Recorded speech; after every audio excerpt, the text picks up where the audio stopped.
Hello friends, இந்த வீடியோவில் நம்ம என்ன பார்க்க போகிறோம் அப்படின்னா ஃபோட்டோஷாப்போட சிஸ்டம் ரெக்கமெண்ட். ஸோ ஃபோட்டோஷாப் படிக்கிறதுக்கு முன்னாடி ஃபோட்டோஷாப்போட சிஸ்டம் ரெக்கமெண்ட் என்னென்னு தெரிஞ்சிச்சுன்னா நம்மளோட லேப்டாப்பில் அது அந்தளவுக்கு யூஸ் ஆகும். ஃபாஸ்ட்டாக ஒர்க் ஆகுமா, ஸ்லோவாக ஒர்க் ஆகுமா, இந்த டீட்டெயில்ஸ்லாம் தெரிஞ்சுக்கலாம். ஸோ ஃபஸ்ட்டு இன்றைக்கி ஃபோட்டோஷாப் 7ஓட சிஸ்டம் ரெக்கமெண்ட் பார்க்கலாம். ஸோ விண்டோஸ் பொறுத்த வரைக்கும் எல்லா டைப் ஆஃப் விண்டோஸ்லேயும் இது ஒர்க் ஆகும். இதுக்கு தேவையான ரேம் வந்து ஜஸ்ட் 128 MB. அதேமாதிரி ஹார்ட் டிஸ்க் ஸ்பேஸும் 280 MB. ஸோ இது எல்லா லேப்டாப்லேயுமே கண்டிப்பாக இருக்கும்.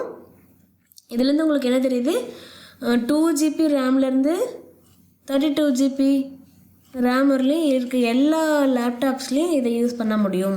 ஸோ அதனால தான் எல்லாருக்குமே வந்து ஒரு யூசர் ஃப்ரெண்ட்லியாக ஃபாஸ்ட்டு குயிக்காக ஒர்க் பண்ணுற ஒரு வேர்ஷனாக இது இன்னமும் இருந்துக்கிட்டு இருக்குது Photoshop 7.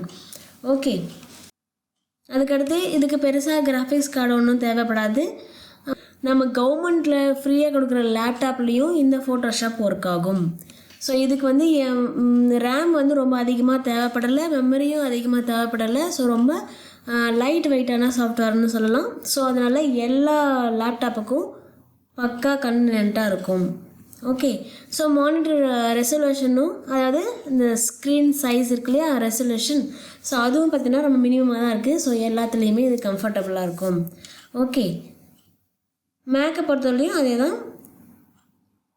So Mac OS older வெர்ஷன்லேருந்து லேட்டஸ்ட் வெர்ஷன் வரைக்கும் எல்லாத்துக்குமே இது யூஸ் ஆகும். இது அதுலேயும் வந்து ரேம் வந்து 128 MB இருந்தாலே போதும். Hard disk space 320 MB. Resolution, graphic card இதெல்லாம் வந்து நமக்கு எக்ஸ்ட்ரா எதுவும் வந்து தேவையில்லை.